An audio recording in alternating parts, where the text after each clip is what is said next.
In 1972, my life was broken.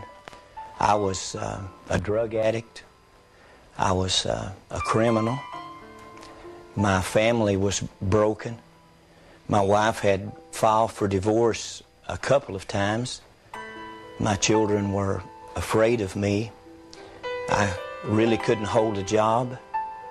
My mental state was terrible. And it was in that frame of life that I took my 6-year-old son one night and went down to a little market, going inside to purchase some things. And on the way in to that market, I met a gentleman coming out the door, and an argument erupted. And before I knew it, I had just hit him, knocked him down, and he fell into a stack of bottles.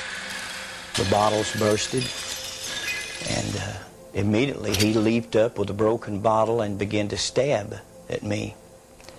I lifted my left arm to try to stop the blow, and the bottle actually severed the biceps muscle, the major arteries in my arm, and I was bleeding to death in just a matter of seconds.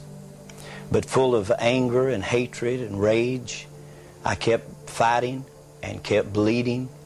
My little son was screaming. He was hysterical. But the man that ran the store came over and said, if you don't get to a hospital, you'll bleed to death in just a few minutes.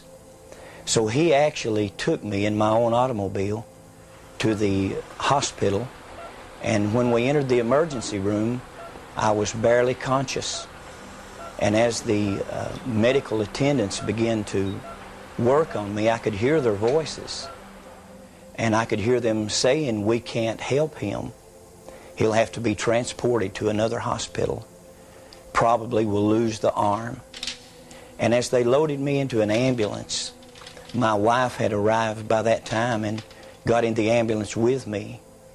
But as they pulled out of the parking lot of that hospital, a young paramedic looked down into my face, and I could barely see him. I was so weak.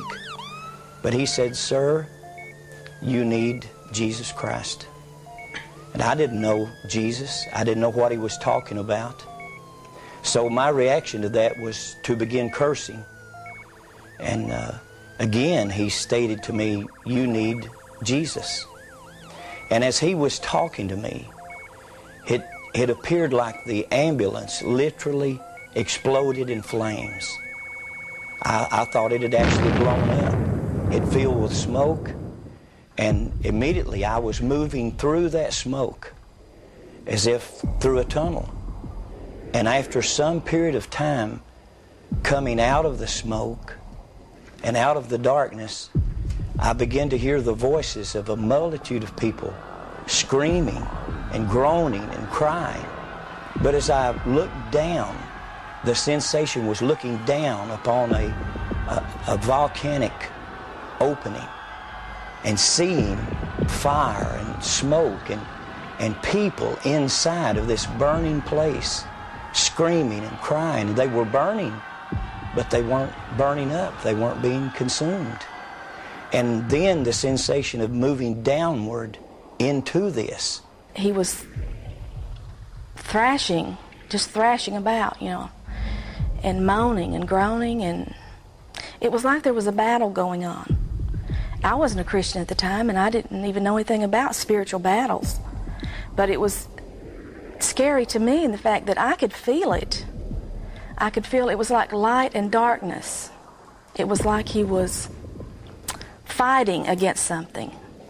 And I didn't know what, but now I know, he was seeing the vision of hell.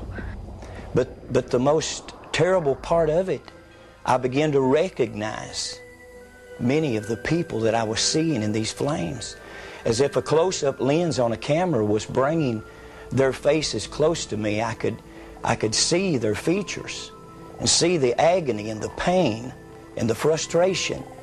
And a number of them began to call my name and said, "Ronnie, don't come to this place. There's no way out. There's no escape. If you come here, there's no way out." And I looked into the faces of one that had died in a robbery attempt, who had been shot to death and bled to death on the sidewalk. And I looked in the face of two others that had died drunk in an automobile accident.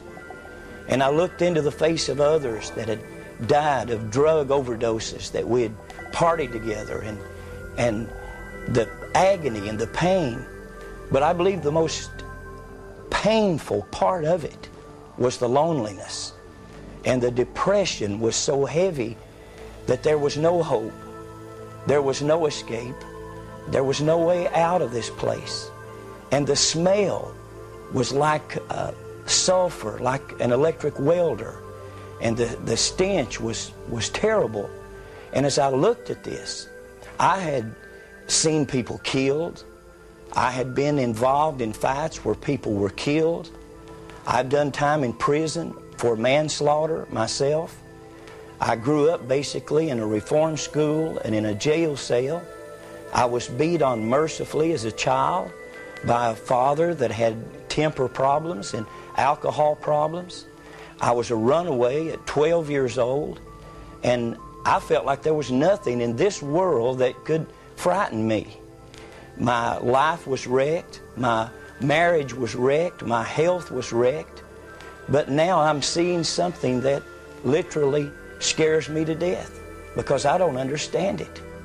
And as I'm looking into this pit, this place of fire and screams and torment, I just fade out into blackness. And when I open my eyes, I'm in a hospital room in Knoxville, Tennessee. My wife is sitting by. There have been multiple stitches put in my body. My arm was spared. There was almost 100 stitches. And I looked in the face of my wife, and I wasn't concerned about where I was or anything around me. All I could visualize was what I had just seen. He had this funny look on his face, and it was a terrifying look. And he said, I don't really know what's happened to me, but he said, I've been in a terrible place.